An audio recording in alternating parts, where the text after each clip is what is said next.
Hi, moral recap here. Today I'm going to explain about a movie called Penny Pincher. Spoilers ahead. Watch out and take care.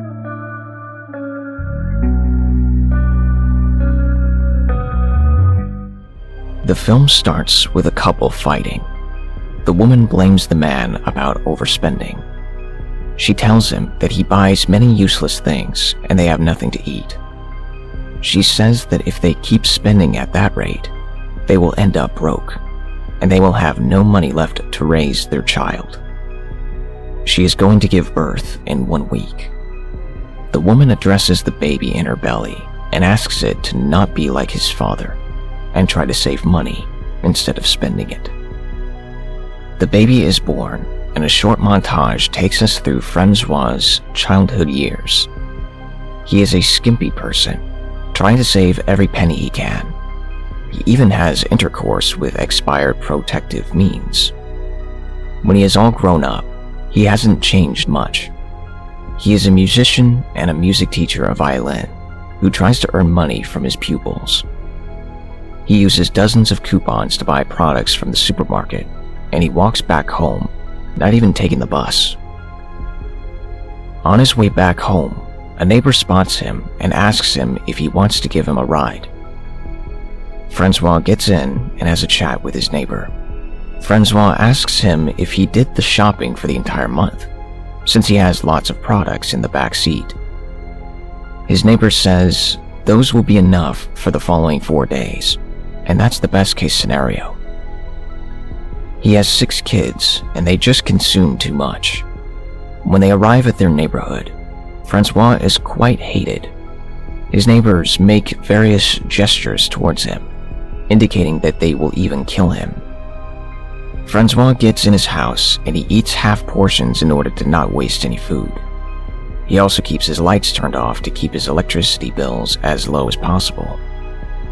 The next day at work, a new musician approaches him, Valerie, and tells him he is a good violinist. She asks him for his help because he has never been a member of an orchestra before. Francois helps her out and they play a piece together. When they finish practice, Valerie asks him if he wants to grab a drink with her sometime. Right next, Francois is laying on a couch and a man is sitting on a chair behind him. Francois tells him about Valerie, and the man tells him to invite her in a restaurant. She seems like a nice woman for him. The situation makes it seem like this man is his therapist, but he is actually a bank clerk.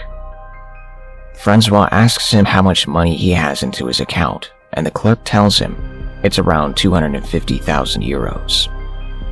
Francois says he must save some more and withdraws 50 euros. Francois visits his pupil's parents, who own a restaurant and owe him money. He tells them that they will treat him and his friend a meal if they come in some night to counterbalance the money they owe him for their son's lessons. Francois, Valerie, and the other musicians are having a live performance that night. When the performance is done, a young girl, Laura, approaches Francois and asks for his autograph. Francois signs for her, but he is waiting for Valerie to show. When he sees her, he asks Valerie for a date on Tuesday night. Francois is gone, and the other musicians ask Valerie if she is going out with Francois. When she answers yes, they start laughing and walk away. Francois returns home and Laura has followed him. She tells him that she is his daughter. Francois doesn't believe her, and he thinks she is trying to sell him something. But Laura reminds him of her mother, Carol, and Francois takes her in. He calls Carol and asks her if she is sure Laura is his daughter. Carol answers yes, because they had gotten back together then, and the protection they used had expired. Thus, it was defective. Francois's phone credit is up, and the line drops. Francois is now alone with his daughter, and it seems like she has an idealistic view of him, very different from reality. She thinks he is a giver who helps the orphans and cares about the planet. Francois bangs on his neighbor's door and asks him to use his phone. He calls Carol again, and she says she didn't tell Laura the truth about her father. How could she tell her that he is the most miserable person she has ever met? Francois returns back home and finds all the lights turned on. He tells Laura she can't stay there, but she is willing to pay for the room she will live in, and Francois charges her 140 euros. The next day, Francois has filled the house with sticky notes to warn Laura about his house rules. For example, they can't have a bath every day and they can't use hot water. When he sees that Laura is having a bath and the boiler is counting, he turns the hot water off completely. Francois visits his banker and tells him about his daughter. He thinks she came to claim his fortune. The banker tells him she might have just come to get a chance to meet her father. Later, Francois returns home and tells Laura that he will go out tonight. Laura wants to change his appearance and takes him to his wardrobe, only to see that he has no additional clothes other than the ones he is wearing. Francois takes Valerie to the restaurant where they would eat for free, but Valerie is allergic to most of the foods. She says there is another restaurant with seafood down the road. Francois has no choice and goes with her. They look at the menu and every dish is expensive. However, they order and eat. When it's time to pay the bill, Francois is not feeling very well. He visits the restroom and sees a fire alarm. In the next scene, people are running out of the restaurant and they are all wet. Francois eventually made it out without paying for the dinner. Valerie tells him to get a taxi and stops one. Francois puts her in it and says he will get another taxi because he is heading to the exact opposite direction. When he is on his way home, he calls his banker and tells him that he ruined the night, even though he likes Valerie. The next day at the conservatory, one of Francois' fellow musicians is retiring, and everyone has put in some money to buy him a present. He walks near Francois and thanks him for being friends almost 20 years. But one of the other musicians says that Francois didn't participate into buying his gift. Francois says that he wanted to give his friend a personal gift and gives him a book, which was previously given to him by his pupil.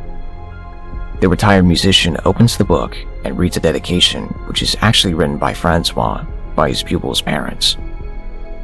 Everybody understands that Francois tried to trick them, and he is publicly humiliated.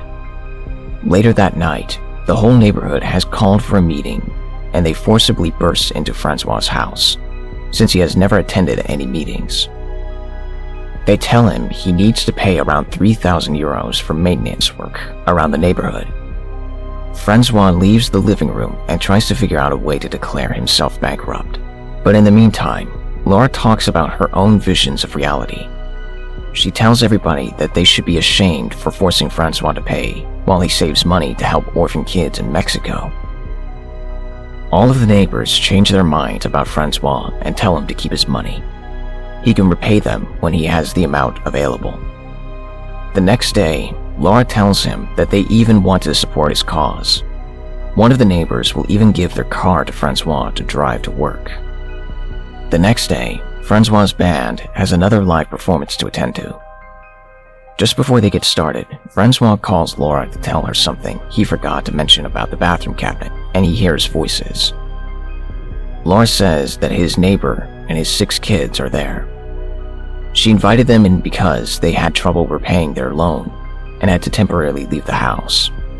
Francois feels completely stressed out and wants to go back home, but they tell him that if he wants to leave the concert, he will have to offer them a full refund. Francois jumps in his seat and starts playing his violin in double the speed to get it over with. The rest of the band follows him and they finish the concert pretty quick. The maestro thinks his career is destroyed, but the host tells him he is an innovator and has a bright future. Francois asks if anyone can drive him back home, and Valerie says she will.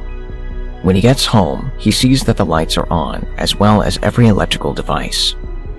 Even though his neighbor thinks he is a hero, Francois passes out, thinking about the bills he is going to pay. When he wakes up, Valerie is taking care of him and tells him she knows about the orphans he has been taking care of, and she also told everyone in the conservatory about it. They speak ill of him, but they didn't know the truth. She says that an NGO has invited her to a performance, and she needs someone to play with her as a duet. She says everything is going to be paid for, and he can also take Laura along to listen to him play. Francois and Laura get to the event, and they find Valerie giving a speech. In a few moments, she joins their table and tells Francois that she needs his help to make the people donate money. Francois is hesitant, but gets on the podium. He says he is not a perfect person, therefore he can't be teaching them moral lessons. However, he sympathizes with all the people that would like to help others, but they can't. He continues by saying that everyone can change, and he takes his checking block out to write a check. The crowd cheers for him to issue a check for 3,000 euros, and he writes the amount. Right after that, he goes to the restroom and tears the check apart into little pieces. Laura walks in to congratulate him, and when Francois leaves, she finds the torn pieces of that check. Francois and Valerie perform well together, and after the event, they kiss for the first time. On their way back, Francois is happy and tells Laura that this might actually work between him and Valerie, but Laura has changed and she is disappointed. When they get home, she says she has to go to work because she needs to pay the rent for her room. Francois accidentally finds a drawing that Laura has kept from her childhood years and realizes that he has been a hero in her mind. But he also finds a text message on her phone telling her mother that he is not going to give away anything and they have to steal it from him.